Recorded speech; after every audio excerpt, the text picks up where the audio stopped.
vai te botar um monte de atalho, cara. Você vai ter um monte de meta para bater. O mundo vai te botar um monte de atalho. O cidadão, ele tem que estar disponível. Ele tem que, cara, querer. Eu falo muito sobre... o funcionário gosta de dizer que quer ser treinado, né? Não é sobre ser treinado, é sobre querer aprender. Eu falo muito isso na Ambev, assim, cara, não espera a Ambev te treinar. Agora, se você depois do horário procurar qualquer pessoa para te ensinar, vão te ensinar. Ninguém vai te treinar, mas todo mundo vai te ensinar.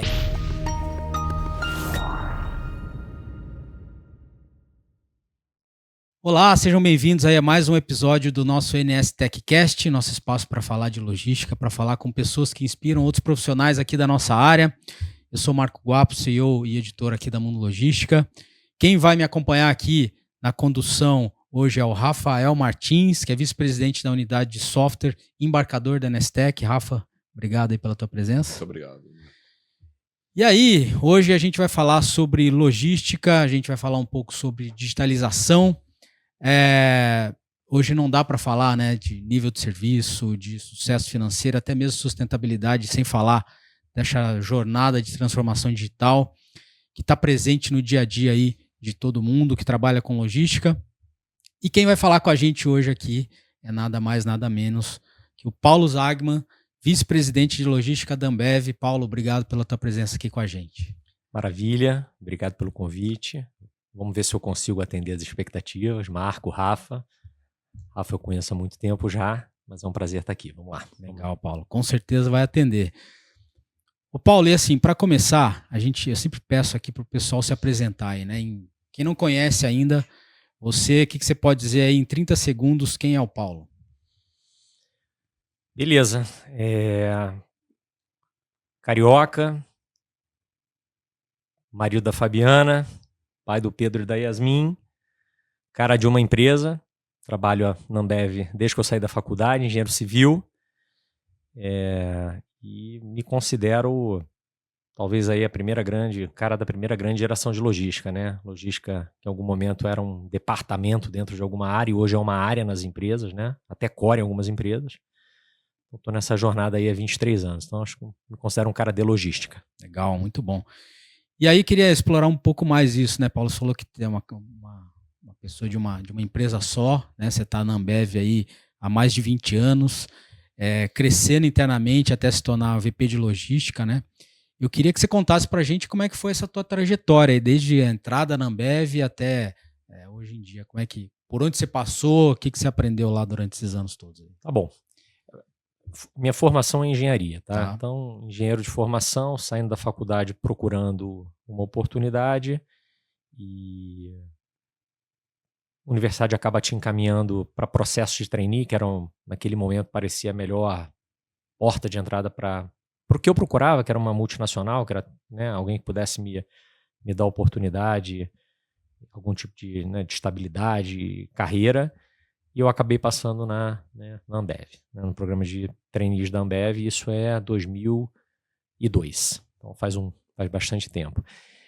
É curioso desse momento que eu entrei numa Ambev, vou dizer assim, pós-fusão Brahma Antártica. Né? A fusão Brahma Antártica em 2000, já era 2002, já tinha passado algum tempo, mas a empresa que eu entrei, muito diferente da que é hoje. Né? Era uma empresa com menos distribuição direta, mais formada por revendedores e que tinha um footprint de venda e entrega muito baseado em 3 grandes marcas, Brahma, Skol e Antártica. Então, numa mesma região, você podia ter um revendedor da Brahma, um revendedor da Skol e um revendedor da Antártica.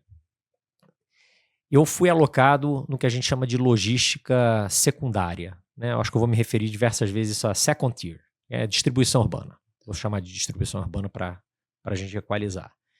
E a distribuição urbana, ela vivia um momento de muita oportunidade, porque de lá para cá, o que a gente fez, pelo menos nesse primeiro momento, foi estar eficientizando esse footprint de entrega, buscando qual era a melhor combinação fazendo consolidações de revendas entre Brahma e Skol, entre Skol e Antártica, entre Brahma, Skol e Antártica. Você imagina, em algum momento eu tinha 3 numa região e fui ter uma.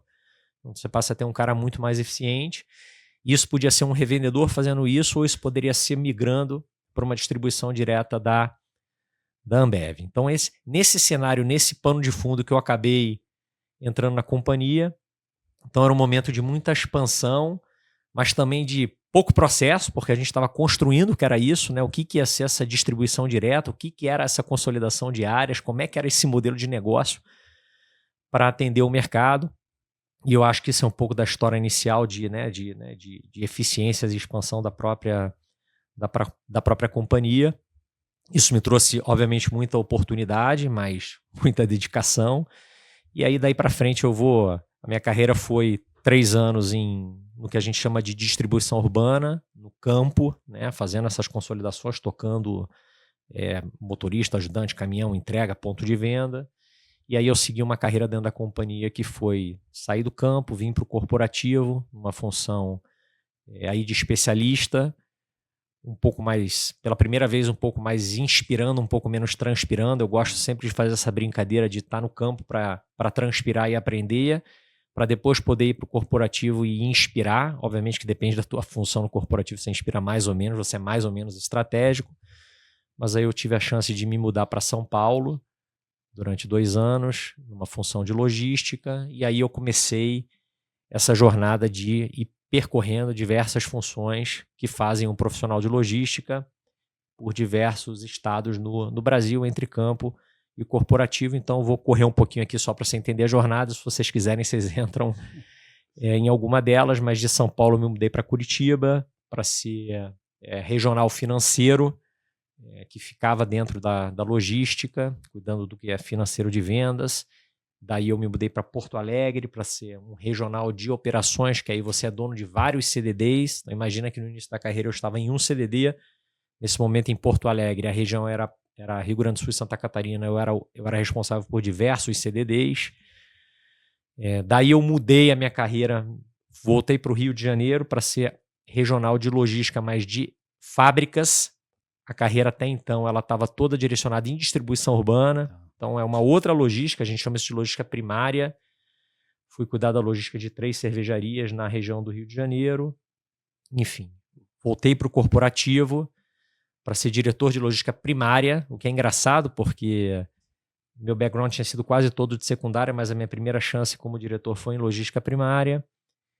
Depois eu mudei de lado, fui ser diretor de logística secundária, depois eu fui ser diretor de planejamento. Nesse momento a minha carreira teve um ponto de inflexão. Eu saí do Brasil, eu mudei de zona de atuação, a gente chamava isso aqui de LAN, ou Latin American North.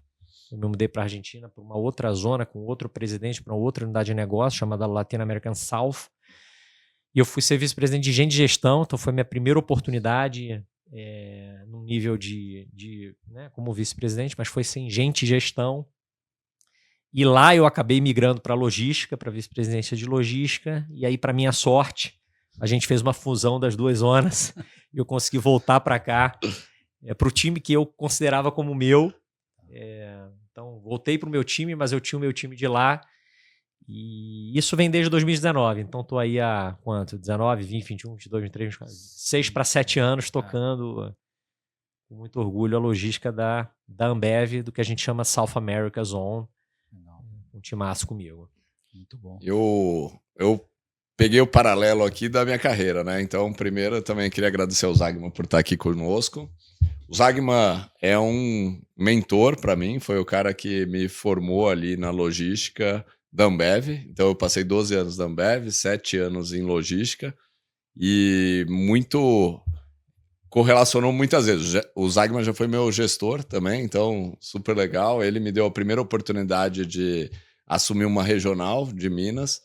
E aí eu acho que tem essas histórias todas, elas vão sendo construídas e a Ambev faz isso, né, Zagman? Ela coloca a pessoa no campo, a pessoa aprende e depois ela traz para tomar as decisões estratégicas, né? E sempre olhando gente como o pilar disso. Então, vendo a carreira do Zagman, eu lembrava que você tinha ido tocar vice-presidente de gente, E isso trouxe muita coisa, né? Eu lembro muito claramente, e eu queria explorar isso na pergunta, que gente sempre foi, o Zygmunt sempre trouxe, todo ano ele entrava com um frame das iniciativas do ano, e gente sempre foi a base, né?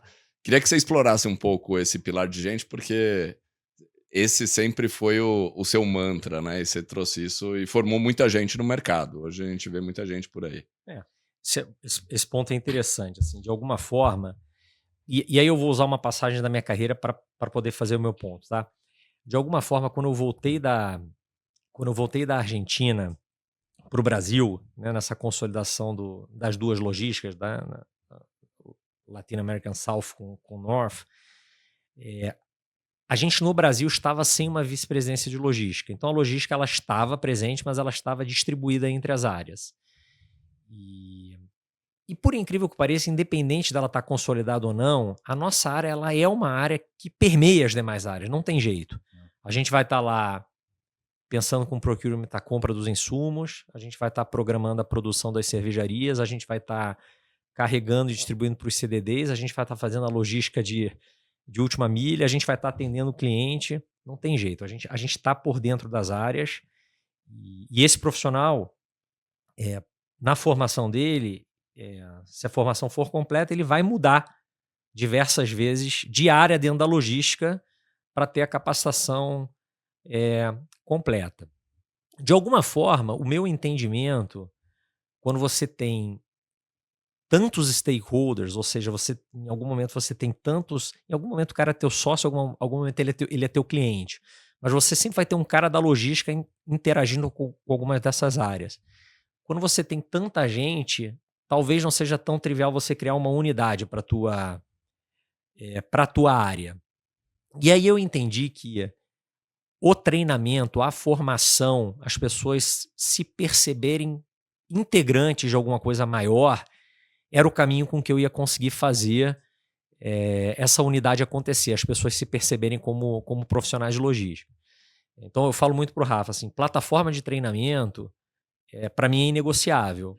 Você pode me dar qualquer desafio de orçamento, eu sempre vou proteger minha plataforma de treinamento.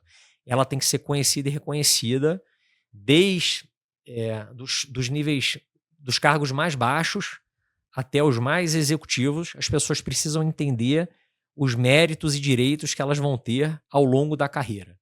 Então o cara ele é um conferente, ele sabe que ele pode participar da Universidade de Logística, que é um treinamento de 21 dias, que ele vai para o nosso centro de treinamento, junto com um monte de gente do mesmo nível hierárquico que ele, fazer o primeiro networking dele, e que ele vai ganhar um selo e que ele tem que voltar para ser o cara que vai desdobrar o que ele aprendeu na unidade dele. Esse cara provavelmente é o que vai virar supervisor.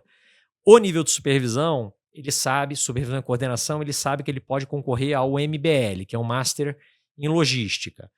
Depois, quando o cara vira gerente, ele sabe ele vai ter algum tipo de incentivo para fazer um MBA, alguma coisa de finanças, liderança ou estatística, que é o que a gente julga. Então tem uma matriz ao longo do tempo, mas eu acho que essa unidade das pessoas entenderem qual que é a plataforma de treinamento na logística me ajuda, sempre me ajudou a formar as pessoas e a gente ser enxergado como uma área que forma gente muito boa. Tá? Cara, muita coisa aqui que eu queria explorar, assim, até a gente ia falar disso mais para frente, mas acho que é oportuno falar agora dessa questão de treinamento, né? Vocês têm um programa super reconhecido no mercado, né, Zygmunt? Até a gente falava isso anteriormente aqui no nosso bate-papo, que é algo que você implantou na companhia, né, de treinamento das equipes e do time, e que é super importante para a evolução dos teus da tua equipe ali, né? Como é que surgiu isso? Como é que isso funciona mais especificamente para o teu time? Então, você já falou um pouco, né? Você tem a universidade, depois tem um MBL, depois o cara faz um MBA. Conta um pouco mais para a gente aí dessa história toda. A história é parecida com a que eu falei algum tempo atrás. Assim, no início do ano, a gente divulga essa mesma plataforma todo ano. Ela não muda. E ela está mapeada para absolutamente todos os cargos, desde do primeiro cargo que a pessoa tem na logística até a liderança mais sênior. existem os mesmos programas. Agora, os programas, eles são meritocráticos, né? Todos eles têm algum tipo de prova. Então, você vai ter que ler um conteúdo e fazer uma prova, e você vai ter que se submeter a uma banca. Isso é super interessante, porque te dá a chance, independente de você ir bem ou mal na prova, também te dá a chance de você ser conhecido e reconhecido pela empresa. E esse ciclo, ele roda muito bem. Além disso, eu acho que é importante reconhecer que o ciclo de gente, ele também é muito bem conduzido, desde as reuniões locais, passando pelas reuniões corporativas até chegar na reunião comigo. Então a gente tem um ciclo de gente muito bem estabelecido, que dá outputs, e para mim, aderir ao que a gente combinou. E o que a gente combinou? Quem é a pessoa que vai ficar na função mais tempo? Quem é a pessoa que deveria ser promovida? Quem é a pessoa que a gente tem que cuidar para entender se ela não está performando? A aderência do que a gente combinou é muito importante. Acho que isso também é muito importante no sentido de você formar a pessoa. Não é só treinar, mas você, de alguma forma, acompanhar a pessoa também é bastante importante. Então, enfim, eu acho que isso está bem estabelecido. Óbvio que todo ano a gente se pergunta, existe algum skill, né? Alguma habilidade que tá um pouco mais, que está em moda, que tá surgindo? Será se a gente precisa dar uma olhadinha em alguma coisa e fazer uma coisa um pouco mais by design para o time? Então, por exemplo, 2 anos e meio atrás, essa conversa toda de blockchain, de exponencialização de tecnologias, de 6D. Aí, ok, então vamos entender um pouco dessa conversa aqui. A gente, colocamos um curso a mais, pedimos o dinheiro dentro do budget, consegui levar meu time de diretores para fazer um curso na Singularity, um exemplo. Obviamente, todo ano você tem que dar uma olhadinha. Pode ser, cara, que seja um negócio muito menor. Pode ser que você perceba um gap de conhecimento, de planejamento, que é uma habilidade muito importante. Né? Você saber otimizar uma malha, fazer planejamento, e a gente queira fazer uma turma um pouco mais técnica de planejamento, e nesse ano a gente coloque. Então tem um pouco disso. A plataforma está definida, você tem que ter acompanhamento, e é legal que a gente vai construindo em cima. Mas todo ano você tem que pensar um pouco assim, o que está faltando? Será que eu estou tendo um turnover por falta de algum conhecimento técnico? Será que tem uma área que não performa por causa de um conhecimento técnico? Será que eu estou ficando para trás em alguma coisa específica que vale a pena eu dar uma reciclada nos meus? A gente faz isso como área, a companhia também faz isso de certa forma, mas a gente, enquanto log, se preocupa muito nisso, mas bastante com isso, tá? Muito bom.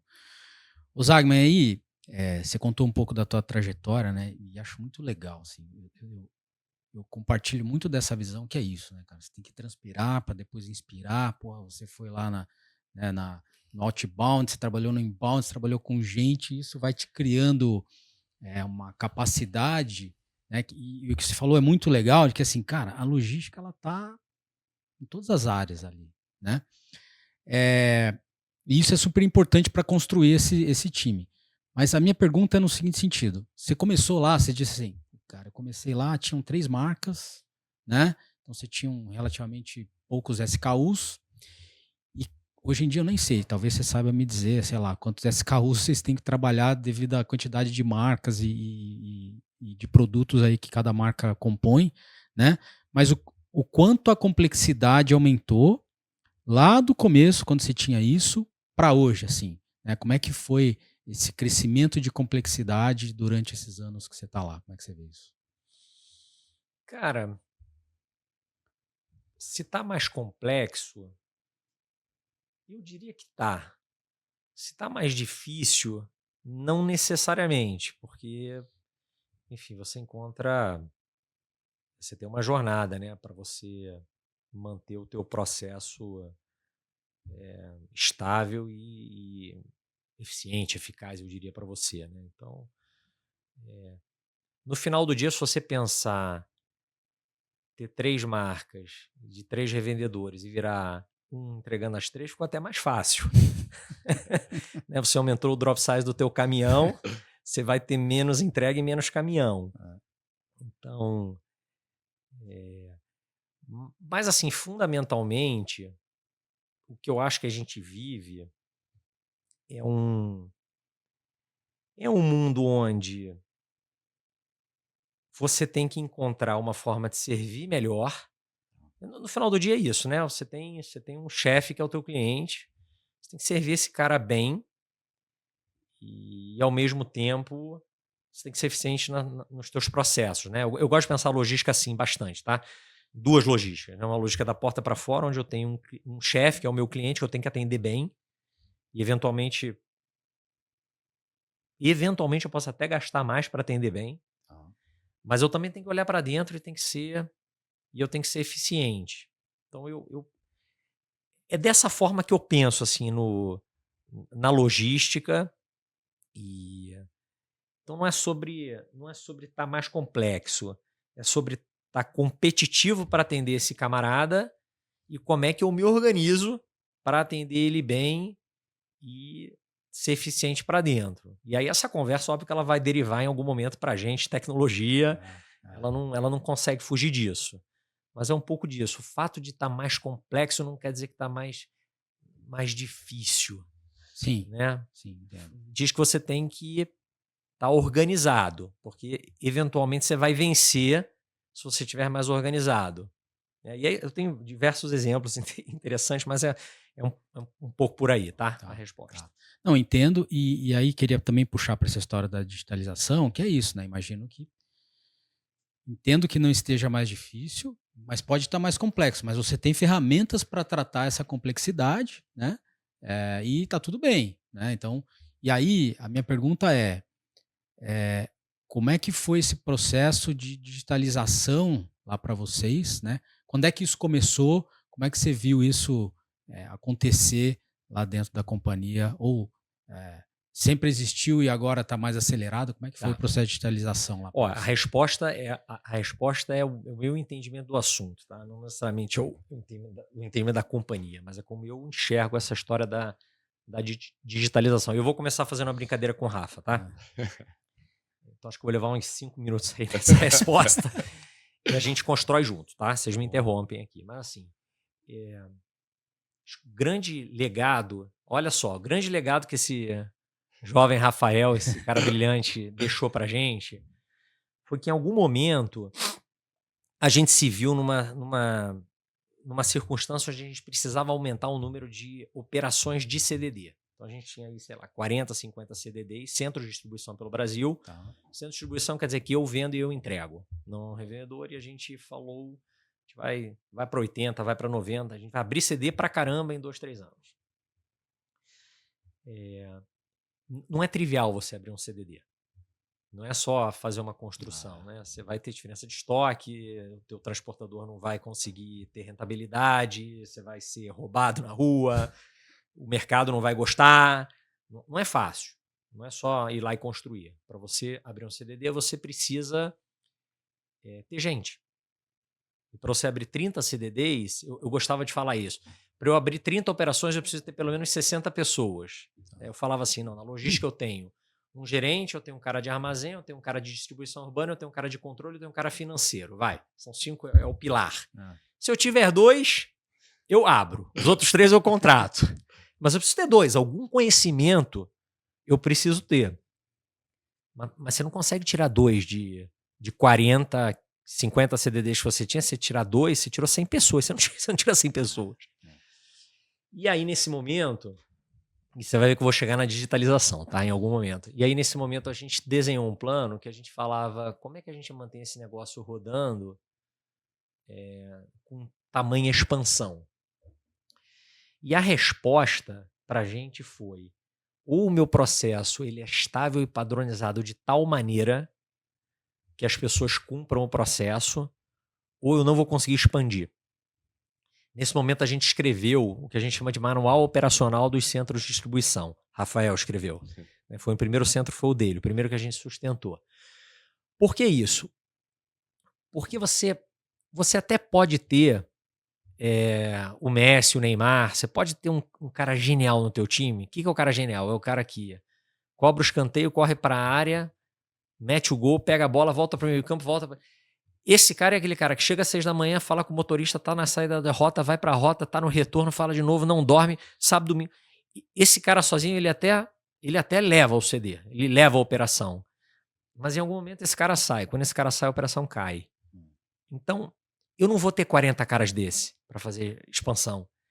Então tinha alguma coisa a mais, que era a operação tem que viver pelo processo e não pela pessoa, né? A gente escreveu um manual operacional. Esse manual operacional, ele divide a operação em pilares, o armazém, a distribuição urbana, né? Os 5 pilares que eu falei aqui. Você empodera a pessoa que é dona desse pilar em fazer a rotina dela acontecer. Você dá uma causa maior para essa operação que não é a liderança desse gerente. A causa maior dessa operação é: eu preciso ser bom nos processos. Você deu um mote para essa operação. A gente chama o manual operacional de um nome, no nosso caso chama de DPO, Distribution Process Operation. E essa é a causa comum que move as pessoas. A gente precisa ter um selo azul nesse manual. Então, se o cara do armazém vacilar, é ele que vai prejudicar todo mundo. Se o cara da distribuição vacilar, é ele que vai prejudicar todo mundo. Então, a gente tem uma causa comum que não é a liderança. É algo maior, que é esse CDD ter o selo. E se ele começa a ficar bom no processo e treina o time dele em ficar bom no processo, se ele sai, o processo se mantém. O Rafael escreveu esse manual operacional lá atrás, que hoje está em todas as operações, que para mim é fundamental, porque o manual operacional é uma liderança invisível para as operações. Não é sobre o gerente, é sobre o manual operacional. Eu troco as pessoas, a gente não pode perder os processos. Manual bem escrito, as pessoas sabem o que fazer, você precisa de menos gente. Daí eu vou para a digitalização. Cara, a digitalização, que é o que você me perguntou, de alguma forma é você, sei lá, você está a grande maioria dos processos sempre foram offline, né? Então você tem, sei lá, um processo numa cervejaria, num CDD, um processo de carregamento. Você chega um caminhão, você anota numa folha de papel, você pega um dado, você vai lá botar numa folha de Excel. Esses processos, eles são offline. Se você tem um padrão, um manual operacional tão bem descrito, tão estável, que todo mundo cumpre esse processo offline, aí você pode pensar em botar ele online. Porque a mágica de você sair do off para o on é que o off você está sempre olhando para trás, né? Você está pegando os dadinhos para trás, você bota num Excel, daqui a pouco você faz um relatório ad hoc, consegue fazer uma planilha, mas você não está online. Mas não adianta você querer botar online se as pessoas não seguem o processo. Então, esse é um negócio tão legal, assim, eu vivi algumas experiências tão interessantes, assim, por exemplo, vou dar um exemplo, processo de caminhão que retorna, né? Caminhão que retorna, você tem que abrir uma baia, você tem que contar a caixa, você tem que contar o pallet, você tem que inserir o dado. Se cada conferente faz de uma maneira diferente, a chance de você errar é grande. Se todo mundo faz igual, a chance de você pegar um erro no processo é maior. Agora, se todo mundo faz igual, usando uma ferramentinha digital, todo mundo faz igual, você pode digitalizar aquele processo. Cara, você tem informação online. É um negócio muito legal. Se você tem informação online, você depende menos das pessoas, porque o cara que você contrata novo, ele vai ter que se adequar a esse processo online. Não é mais sobre aquele conferente velha guarda que treina ele. E se você quer evoluir esse processo, você mudou essa ferramenta digital online e aí começou essa... Então, tudo parte do processo, cara. O processo tem que estar muito estável, tem que estar muito escrito. Ele te ajuda no sentido de você conseguir trabalhar com dados, mas fundamentalmente ele te ajuda a você ter menos dependência das pessoas na tua operação. Então é um pouco assim, essa é a história do Rafa. Primeiro CDD Campinas, Rafael estava lá, piloto, primeiro CDD da Ambev que a gente sustentou no manual. E hoje isso permeia o manual operacional, os programas. Isso é uma competição hoje entre 450 CDDs no mundo. Caramba. A gente tem uma competição mundial. Nosso CDD de Paraguai, chamado Guarambaré, ganhou esse ano. Isso é uma curiosidade, é o melhor CDD do mundo. Isso é uma brincadeira que eu faço, porque hoje as operações do Paraguai são melhores que as do Brasil. Impressionante. Caramba. Tiagão, tá lá? Tiagão tá lá, exatamente. Então, assim, um pouco disso, porque existe um processo, né, de como esse negócio é importante para você não depender tanto das pessoas, né? O processo te permite começar a digitalizar, né? Digitalização te leva para alguma coisa online. Enfim, um pouco dessa conversa eu acho bacana. Ô Guapo, deixa eu puxar aqui, que eu tenho bastante curiosidade dessa nova fase da Ambev, né? Eu acho que a gente fez toda essa transformação que o Zagma trouxe, Porém, teve também um momento, um marco, né? Que quando entrou pandemia, a Ambev já tinha o BIS, né? Que hoje é a plataforma da Ambev que tem touchpoint com todos os stakeholders ali do ecossistema, seja com cliente, com motorista, com vendedor, com atendente. E aí começa a tecnologia chegar nos clientes da Ambev. Conta um pouquinho onde está isso hoje, como foi esse momento. E digo mais, né? Aí depois vocês chegaram com o Zé Delivery também no consumidor. Vamos lá. Então, explora um pouquinho isso, que eu acho que é a aplicação da tecnologia no mercado também, incrível que foi Vocês feito. me interrompam, tá? Vamos Porque lá. eu vou, como é muito assunto, eu vou acelerar. Se eu falar um termo Vamos lá, que a vamos gente lá. perca no caminho, vocês me interrompem. Mas vamos conversar sobre...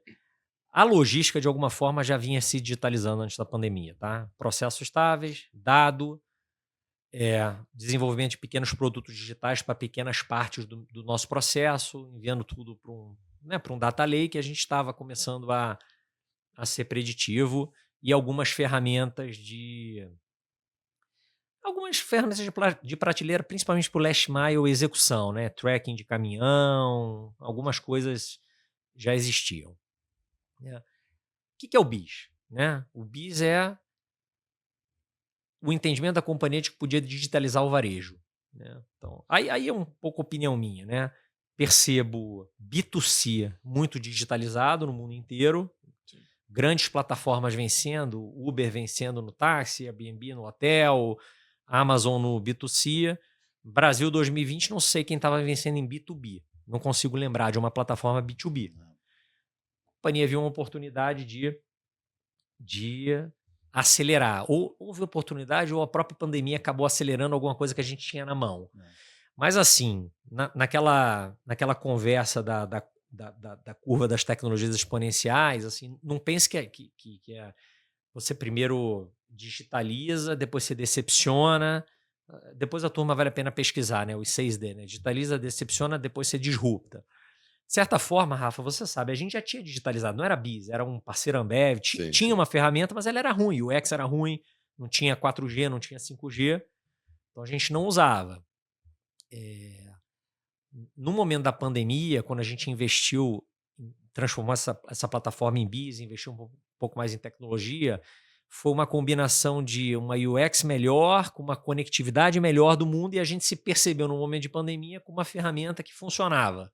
Aí ela exponencializou. O que aconteceu nessa história? Aí tem os outros 3Ds da história, que é você desmonetizar, disruptar, enfim, depois a gente lê exatamente como é que é, mas no final do dia a gente conseguiu digitalizar o varejo do Brasil inteiro, fazer uma conexão que funcionava com todos os pontos de venda, e a grande mudança para mim na logística é que você desmaterializou a necessidade de um vendedor fazendo um cadastro. Né? É contraintuitivo dizer, mas antes você dependia de um vendedor que ia num ponto de venda que tinha que fazer um cadastro, tinha que trazer um documento. De repente, com a tecnologia, você não tem mais nada disso. O cara entra online, no desejo dele, faz um cadastro, em 12 horas está com a gente. Você ficou online com o varejo. Você era offline, você ficou online. Isso traz um monte de oportunidades, mas traz um monte de responsabilidades.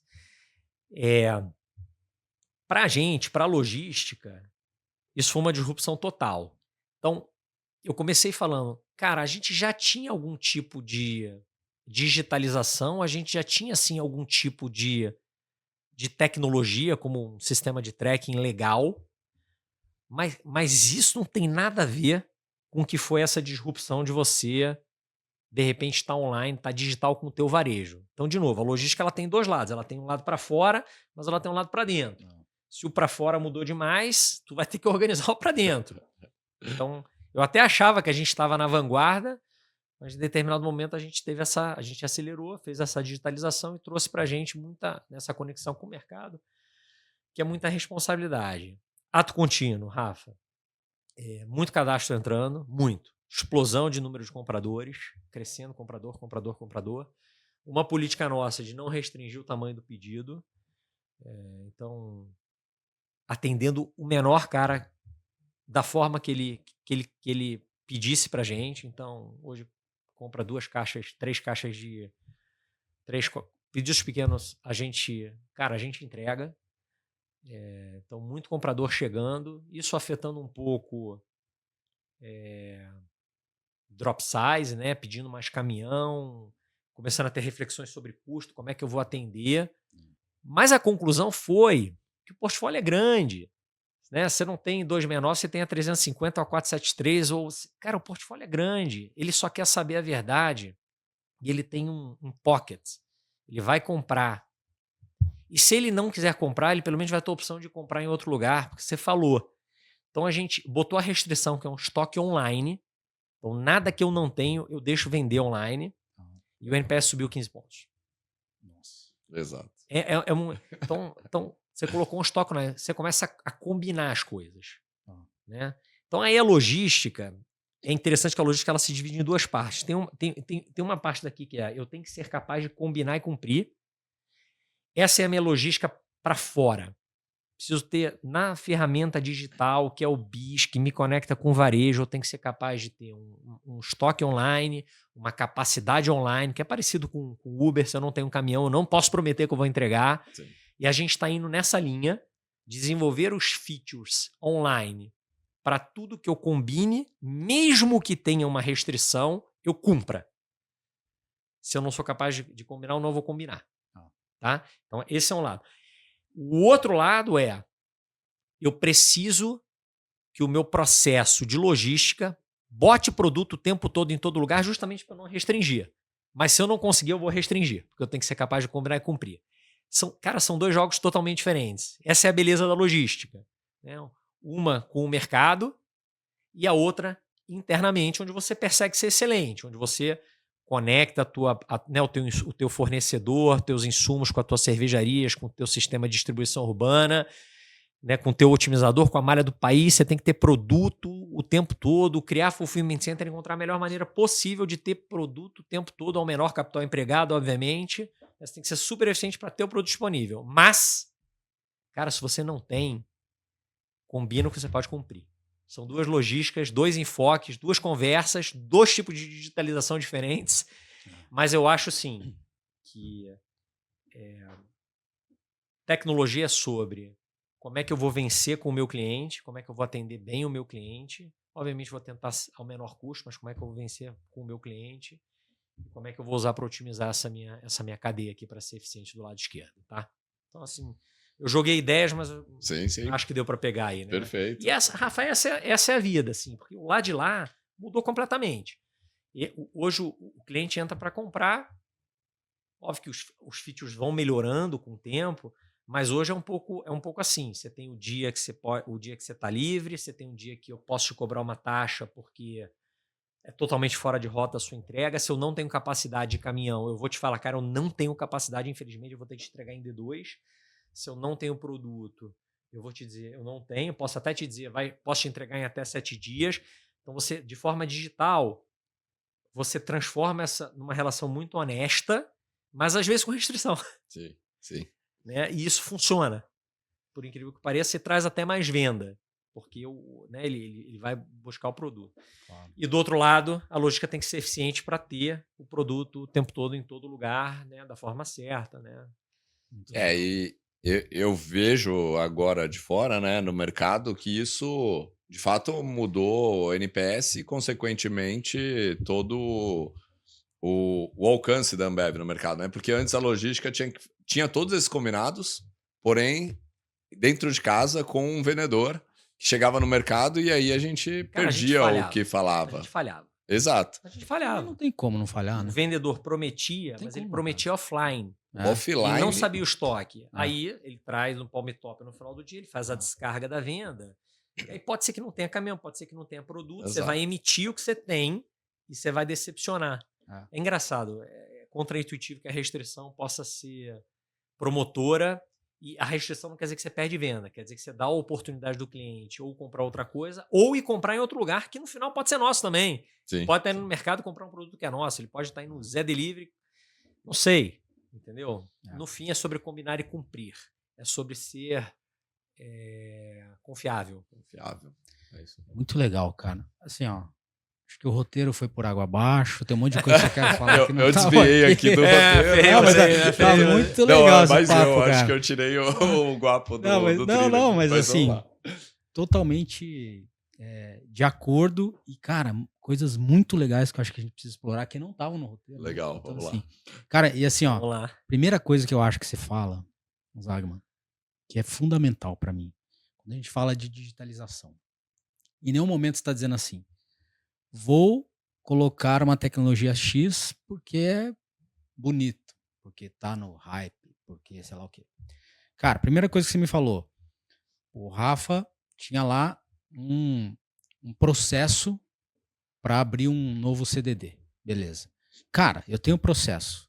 Se eu colocar esse processo dentro de uma plataforma tecnológica, eu garanto que as pessoas sigam esse processo. Que vai estar lá, porra, primeiro você faz isso, depois faz aquilo, lá, e tudo isso fica online, como você descreveu. Né? Esse é uma forma de você digitalizar. E até uma forma de você melhorar o processo. Exatamente. Se melhorar a ferramenta digital, as pessoas vão ter que vai se adequar sem ali. muito treinamento. Exatamente. Isso é uma beleza da coisa. É lindo, cara. Concordo. A outra forma de digitalizar é isso, quando você falou assim, cara, eu não consigo combinar com os caras, porque esse cara aqui tá offline. Ele não sabe do estoque aqui. Então, peraí, vamos digitalizar essa parte aqui, que aí eu integro tudo, cara, e pronto. E aí eu combino, assim, eu consigo combinar com ele o que eu posso entregar ou não. Né? Então, eu acho que a digitalização, e às vezes as pessoas confundem muito, é muito sobre isso. Né? É sobre como é que você digitaliza processo, como é que você coloca mais dados online para que você tenha um controle maior. E assim, a impressão que eu tenho é que você sempre pensou muito assim, né? E não a tecnologia pela tecnologia. Porque no final não é isso. Né? A tecnologia está feita, ela é desenvolvida para servir a gente da melhor maneira possível, né? E com que ela tem. Né? Eu penso assim, que todo mundo está atrás de tecnologia para melhorar alguma coisa. Né? Ou melhorar suas eficiências de custo, ou para, de alguma forma, gerar mais valor nas tuas relações de negócio. Né? Ou eu quero gerar mais valor nas minhas vendas, ou eu quero melhorar o meu processo. Assim eu penso em tecnologia. Agora, o caminho da tecnologia você tem que tomar cuidado, né? Você não tem que sair gastando dinheiro. Sim. A conversa para mim é um pouco dessa. Teus processos estão estáveis, você tem um dado, como é que você começa a trabalhar com eles, né? Como é que você estrutura a conexão entre os teus dados, como é que esse negócio vai gerar valor para você, se você tem gente capaz de trabalhar esse dado. Então, a conversa é um pouco... Isso é uma jornada, né? Assim, Guapo, posso ir para o hype? Claro. Não, vamos falar um pouco vai me apertar no hype, eu não vou saber responder. Mas vamos falar um pouco de AI. Eu acho que a Ambev tem... Não, vamos no AI. A Ambev, com todas essas informações que vêm de todos os sistemas, tem muito dado, né? Aí, se você conseguir explorar um pouquinho no planning, na execução, acho que a gente tem esses dois campos para explorar. Rafa, vou tentar, sim. Assim, existe um claro entendimento de que inteligência artificial não é para todas as dores, tá? Isso está entendido dentro da logística, dentro da companhia. Não é para todas as dores, não traz resposta para todos os assuntos. Ela pode dar outputs errados, então você tem que entender em que processo você vai adotar. Hoje, quando eu penso, antes de eu falar dos processos de logística, quando eu penso no Zé Delivery, né? Então hoje a gente tem duas grandes plataformas vou chamar de vendas, tá? Uma B2B e uma B2C. Uma é o BIS para o varejo e o Zé para o consumidor final. Quando eu penso na quantidade de dados que o Zé traz, é IA. Né? Muito dado real, 200, 300 mil entregas por dia. Eu penso muito em a informação de mercado, de marketing. Tem muito dado poderoso ali. Penso pra caramba desse tipo de coisa. Tem muita... Vamos para a logística, vamos pro lado de cá. Hoje a gente tem, cara, algoritmos poderosíssimos, planejamento principalmente, que é complexo no Brasil. O Brasil tem uma malha logística com tributações diferentes, com origens diferentes, com custos diferentes. Sim. E você ter o produto certo no local certo, né, na quantidade certa, não é trivial. Justamente para não botar restrição do lado de lá. Hoje a gente não opera com IA. Não vejo esse caminho ainda. Acho que a gente está longe. Então, gostaria, mas não estou. Então, eu ainda tenho um pouco de dúvida. Quando eu vou para dentro de uma cervejaria, no processo produtivo, talvez eu veja algum tipo de oportunidade. Mas no fim é isso. Eu não acho que aplica para tudo, acho que é caro, Sim. acho que tem que ter muito dado. Hoje eu não estou tocando tanto não, Rafa. Legal. Não estou tocando tanto. Tá? A IA não está preparada para trabalhar a complexidade de malha logística no Brasil com os aspectos tributários. Acho que ela não entende ainda. Ainda está. Como é que funciona? Não é IA, assim, o output dos otimizadores hoje são bem poderosos, assim. Mas para você tomar decisão online, eu acho que ainda falta alguma coisa. Sim. Entendo. Até estrutural, tá, cara? Até estrutural. Vamos lá. Legal. Paulo, eu queria falar um pouco, enfim, tem uma jornada tua, uma das iniciativas aí de sucesso, é a famosa torre de controle que vocês implantaram aí já há alguns anos, né? O que você pode contar um pouco mais dela? O que ela te trouxe de benefício? Como é que funciona isso lá para você? Tá, eu vou explicar como é que é a nossa torre de controle, mas eu vou dar um passo atrás, tá? Eu tenho na minha cabeça, de maneira sucinta e clara, quando alguém me pergunta assim, mas como é que que é a logística? Eu tenho 4 áreas. Para eu chegar na torre, eu acho importante entender as 3 iniciais, tá? Então, para mim, existe uma área de planejamento, que via de regra cuida de plano diretor.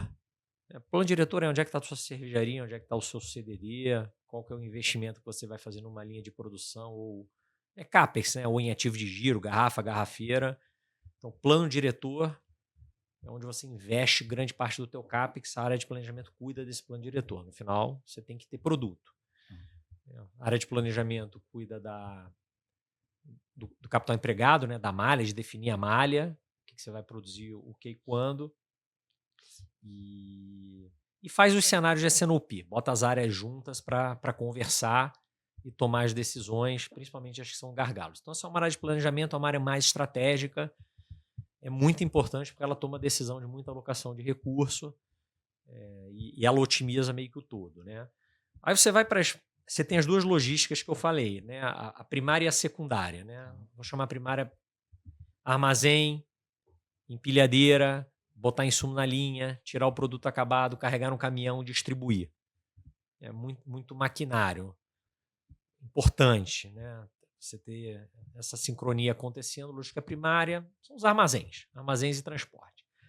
Tem a lógica secundária, que a gente falou pra caramba aqui, que é a distribuição urbana, que é o CDD, porta para fora, interação com o teu cliente, BIS, que é a nossa plataforma digital, features se desenvolvendo, estoque online, capacidade. No final das contas, ser capaz de combinar e cumprir com o teu cliente. Aí você chega na torre. Então tá bom. Então você tem uma torre de controle. O que é essa torre de controle? Pensa que para eu fazer a conexão entre o meu campo, né? O que é o meu campo? É uma cervejaria ou um centro de distribuição? E o meu estratégico, que é o meu corporativo, alguém tá no nível tático. Essa é a minha torre de controle. Esse é o cara que olha o dia e a semana para mim. Então, por mais que eu rode uma malha mensal, alguém tem que quebrar isso em semana e tem que ver se está acontecendo no dia. Por mais que a cervejaria carregue lá o armazém, o caminhão, alguém tem que estar olhando se o caminhão tem que estar indo, alguém tem que estar olhando se vai ter algum atraso. Então, isso é a torre de controle. Então, a torre está o tempo todo falando com o campo. Então, se o estratégico faz o que a gente chama de S&OP, Sales and Operation Process, tomar decisões estratégicas, a torre faz o S&OI, que ela fala com o campo sobre a dor mais da semana e toma decisões de curtíssimo prazo para poder otimizar o negócio. Essa é a torre. Então, se você for lá em Jaguariúna, onde está a nossa torre de controle, você vai ver a gente monitorando insumos chegando nas cervejarias, se eu vou ter um problema de falta de garrafa ou de malte ou de açúcar, porque, imagina, uma produção pode ter Tive 3 dias que uma produção foi muito melhor do que devia. Opa, que problema bom. Consumiu insumo na cervejaria. Alguém tem que estar atento para pegar mais insumo no fornecedor e trazer para a cervejaria. Ou para trocar essa linha. Ou tive uma contaminação no líquido. Preciso trocar alguma coisa, preciso de um outro insumo. Alguém tem que estar orquestrando isso. Um insumo, caminhão, colocar produto na ponta, conversando com o campo, escutando o meu revendedor. Essa é a torre de controle. É tático operacional com o pulso do que está acontecendo. Então é super legal. Essa nossa torre ela é bem bacana. Assim, quando a gente tem um monitoramento muito ativo de caminhão no Brasil. Mas muito ativo, muito legal. Tanto caminhão de insumo, quanto caminhão de produto acabado fazendo transferência, como caminhão de distribuição urbana.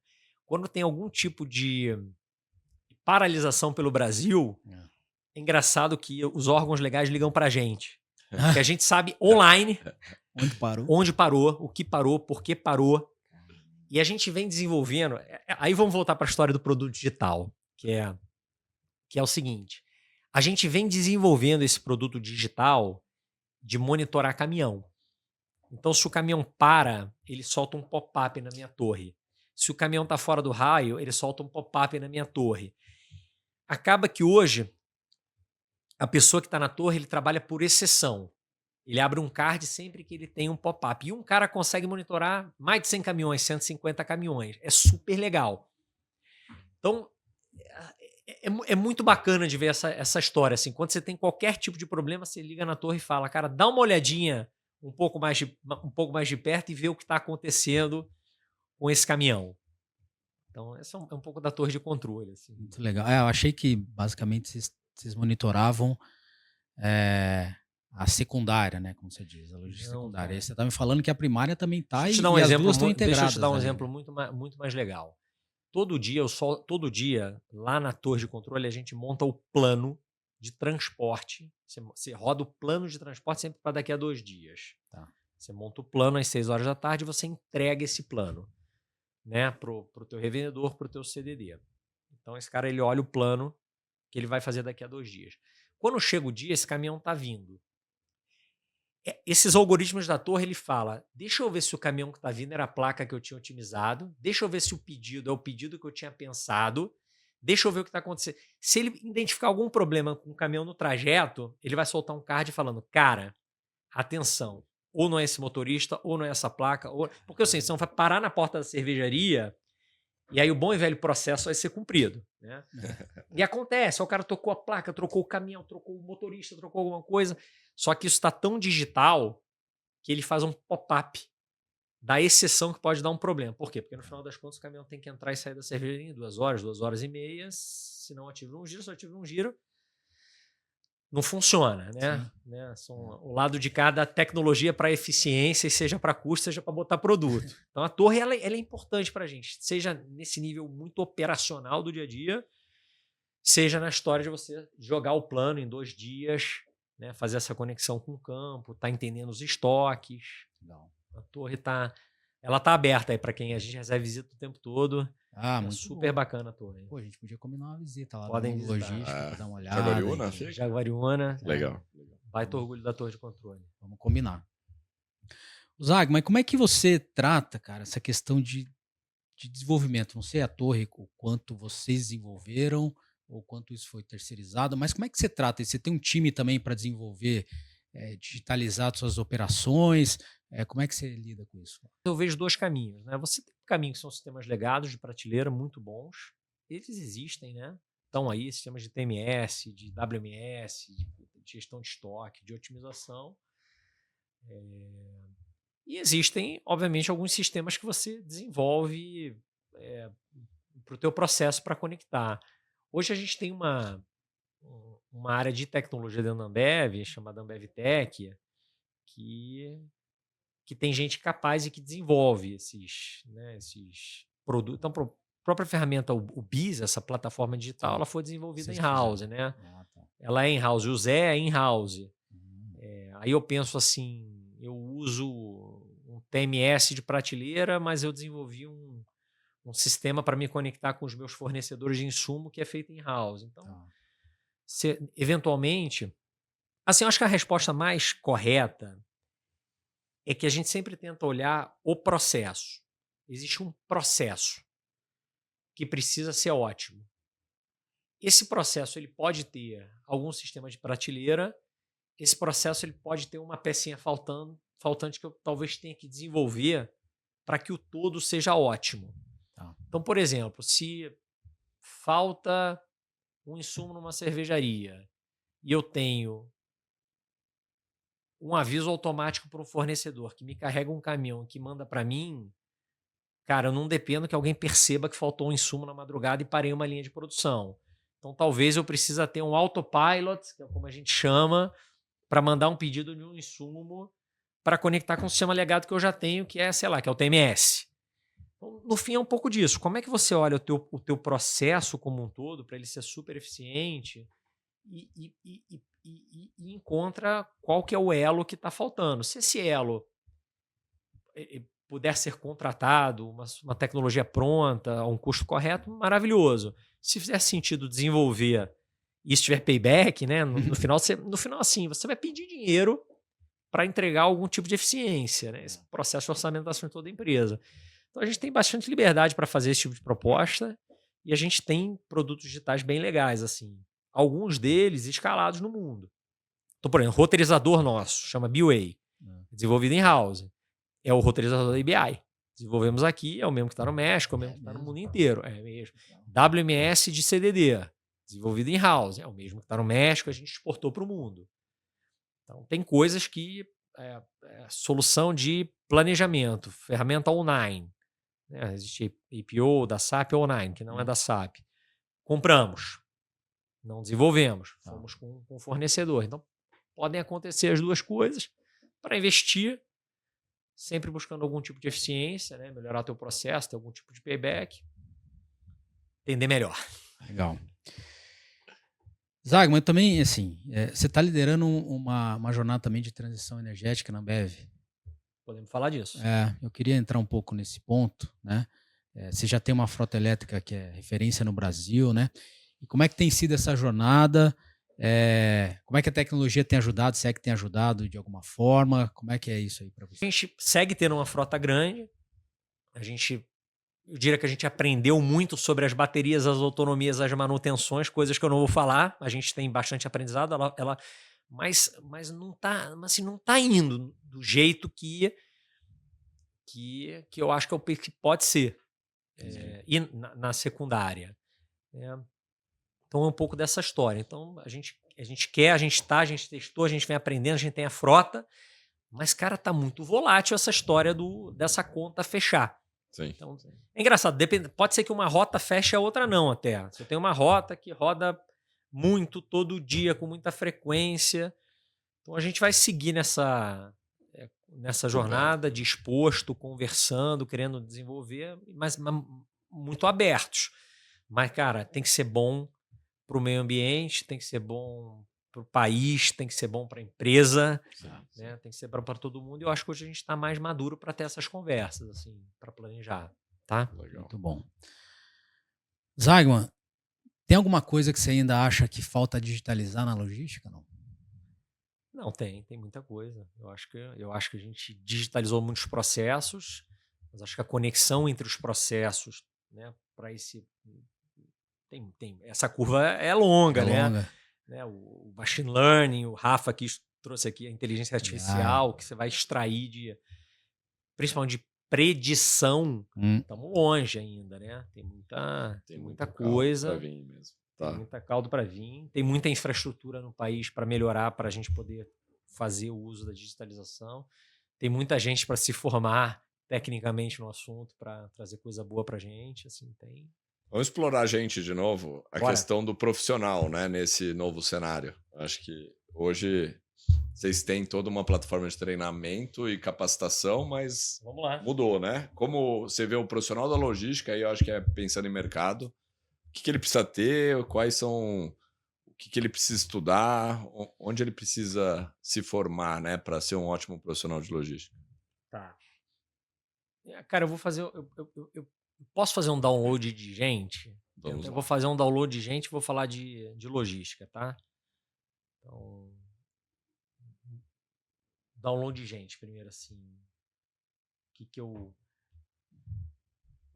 esse profissional de logística ou para qualquer profissional que viesse trabalhar comigo. E aí, pega o que você achar útil do que eu falar, internaliza, se for bobagem, joga fora. Mas é assim que a gente faz na vida. Mas eu sigo achando que,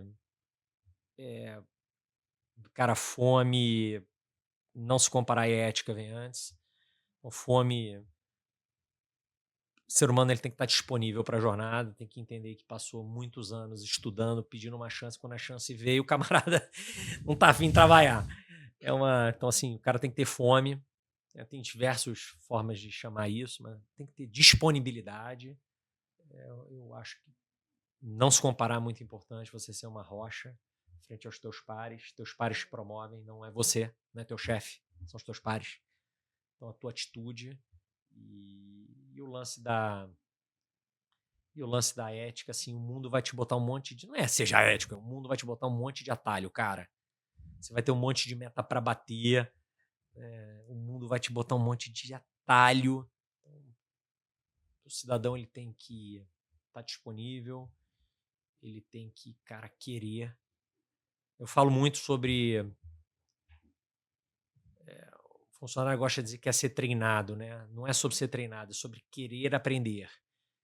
Né? Eu falo muito isso na Ambev, assim, cara, não espera a Ambev te treinar. Agora, se você depois do horário procurar qualquer pessoa para te ensinar, vão te ensinar. Ninguém vai te treinar, mas todo mundo vai te ensinar. É engraçado isso, né? Ninguém vai te treinar, mas que ninguém vai te treinar. Você vai ter teu treinamento. Mas ninguém vai te treinar, todo mundo vai te ensinar. Então, assim, ou a pessoa ela tem esse desejo de realmente querer trabalhar, de querer aprender, de ir atrás do conhecimento, de não se comparar, e ser ético, entender que a vida vai... Esse é o primeiro conselho, né? Passou 20, 22, 25 anos querendo uma oportunidade, ela foi dada... Essa é a hora de ter um pouco desses valores na cabeça. Profissional de logística, a nossa área... primeiro eu gosto de falar que ela não é, ela tem várias sub-áreas, então você pode ir se especializando, mas no final do dia ela é uma área de muita ação. Você vai parar num negócio que é meio 24 horas. Então, é bom a pessoa saber isso, né? É muito sobre 24 horas, processos que precisam estar estáveis, medir as coisas, ser capaz de combinar e cumprir. Para mim isso é muito logística, né? Cara, estabiliza teu processo, controla as coisas, busca as eficiências, seja capaz de combinar e cumprir, mas é uma área um pouco mais ativa, um pouco mais non-stop, meu entendimento, né, da logística. Você vai ter o teu pedaço nela, mas é uma área de... Eu acho, Rafa, que coisas core, todo mundo tem coisas que o profissional tem que ter, assim. Não dá para não entender um pouco de gente, né? Liderança, não dá para não entender um pouquinho de estatística, não dá para não entender um pouquinho de finanças. Eu acho que esses 3 campos, assim, tem que saber ler um PNL, tem que entender um pouco de estatística e conhecer um pouco do ser humano. Eu diria 3 coisas assim, para pesquisar um pouquinho sobre essas 3 coisas, que elas são muito importantes para todo mundo. Que mais? Sei, por aí, cara. Sim. Por aí. Não, acho que já é. É perfeito. Já é bastante coisa. Não, e, cara, acho que você falou um negócio muito legal. Não é sobre ser treinado, é sobre querer aprender. Né? Acho que isso é super importante. Zagman, a gente está chegando aqui, então, num quadro final do nosso podcast, chama Pensei e Falei. Vou te fazer algumas perguntas, pode responder da forma que você quiser, tá? Uhum. Vamos lá. Inovar ou renovar?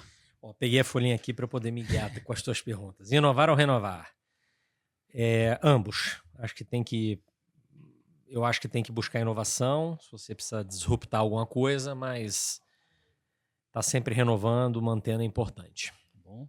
Conhecimento ou experiência? Cara, por incrível que pareça, os dois. Assim, quando eu penso em experiência, você tem que ter gente experiente, resiliente, que já tenha vivido muitos ciclos. Eu penso em experiência mais em vivência dos processos. Conhecimento eu penso mais em tecnologia, por incrível que pareça. Eu meio que separo. Então, eu preciso das pessoas experientes, dos que estão desde o início, e que me ajudam principalmente com gente, mas eu preciso ter conhecimento principalmente para frente. Assim. Tá. Terceirizar ou primarizar a logística? Decisão financeira. Né? Os dois podem funcionar, depende do que você vai fazer. Os dois servem. Para mim é o que entregar um bom nível de serviço ao melhor custo. Ok. ES ou G? ESOG.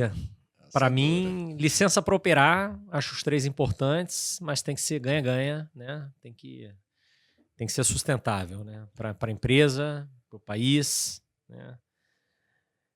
Por aí. Ok. Meu maior obstáculo como profissional é o quê?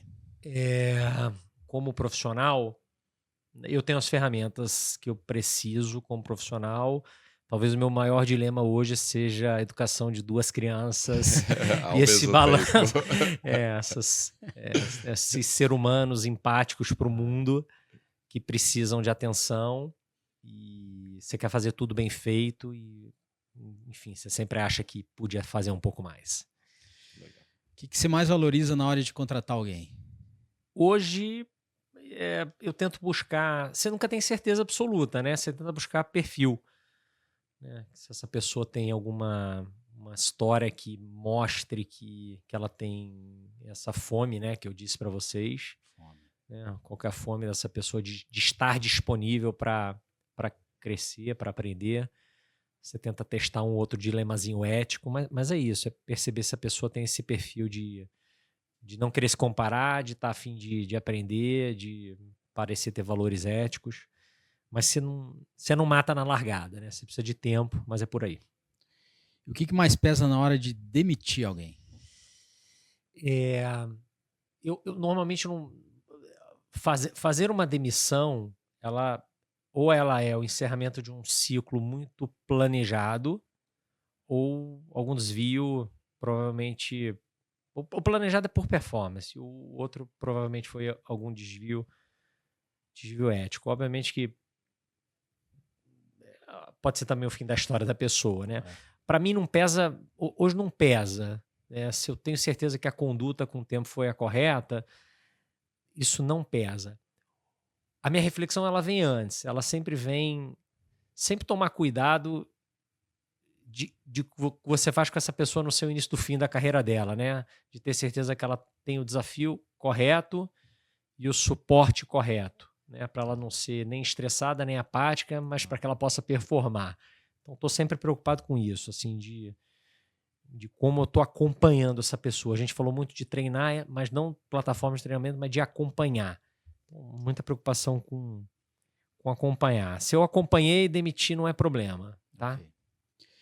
Tem um profissional que te inspira? Assim, 2 ou 3 caras dentro da empresa assim, que eu posso citar, é isso? Assim, falar nome, assim, Gustavo Albuquerque, que acho que quem está ouvindo vai ouvir, Vinícius Barbosa, Fred Freire, caras de logística assim, que me ajudaram, de alguma forma foram meus gestores, me acompanharam, me ensinaram, enfim, não teria chegado aqui sem eles. Legal. O que você acha que falta na logística brasileira? Eu acho que infra no país tem um caminho a ser percorrido, né, principalmente para viabilizar muitos dos investimentos que a gente quer fazer. Acho que por aí, assim, a tecnologia está se desenvolvendo, a tecnologia vai ter que ficar um pouco mais barata. Talvez investimento em educação para ter gente capaz de usar a tecnologia. Acho que um pouco de infra e profissionais capazes, né, para seguirem com... Mas isso não é uma crítica não, tá? Eu tô tentando só reagir à pergunta aqui. Sim. Tranquilo. Vamos nessa. E como é que você vê a logística brasileira daqui 10 anos? Você é um otimista? Cara, eu vejo a gente atendendo muito bem os nossos clientes, sendo capaz de combinar e cumprir com um custo controlado, tá? No fim é isso. Eu tenho que achar que a logística brasileira vai ser essa, porque é a que eu persigo. Sim. Aqui dentro de casa, assim, atender muito bem o cliente. Isso tem que ser um diferencial competitivo. Eu tenho que ser capaz de suplantar a marca. Sabe? O meu atendimento ele tem que ser tão confiável que o cara vai falar, eu vou comprar esse aqui, independente se a minha marca é mais forte ou mais fraca, porque esse cara vai me atender bem, porque eu gosto dele. Obviamente que, cara, ao custo correto, né? Custo controlado, correto, previsível. Então, tem que acreditar que a logística brasileira vai ser isso, porque é o que eu estou perseguindo aqui na minha, tá? Claro. É isso. Rafa, que aula, hein? Foi bom, hein? Nossa, sempre bom. Papo com o Zagman, eu sempre aprendo. Acho que essa 1h e pouco aqui foi fantástica para eu me atualizar, mas o mais legal é ver que o Zagman é uma pessoa super consistente e por isso que ele formou tanta gente no mercado. Eu acho que dentro da Ambev tem muita gente boa, mas fora da Ambev também, que o Zagman formou. É incrível as pessoas que a gente vai conectando no mercado. Isso é fruto de muito tempo, muita experiência, mas principalmente valorizando a formação do indivíduo. Então, muito obrigado por tudo que você fez por mim na minha carreira, Zagman, e por esse bate-papo aqui, né? Mais uma aula super legal. Legal, obrigado, Rafa. Zagman, cara, obrigado demais. Foi um prazerzaço te conhecer pessoalmente. Acho que você trouxe muita coisa boa aí para o pessoal refletir, né? Você tem uma jornada de sucesso e, assim, dá para entender por que você tem essa jornada de sucesso te ouvindo falar. Então, parabéns pela tua carreira e te desejo muito mais sucesso por aí. Então, obrigado novamente por estar aqui com a gente. Legal, obrigado pela oportunidade, bom ver o Rafa, uma surpresa hoje. Eu li Rafa Martins lá no Invite, mas eu não conectei Lé com Cré. Eu não acho que eu tenho todo esse sucesso, mas eu agradeço as palavras. Você sabe que você tem. As palavras gentis, enfim, à disposição aí para bater bola. Obrigado. Legal, valeu. Pessoal, a gente vai encerrando por aqui. Eu espero vocês no próximo episódio.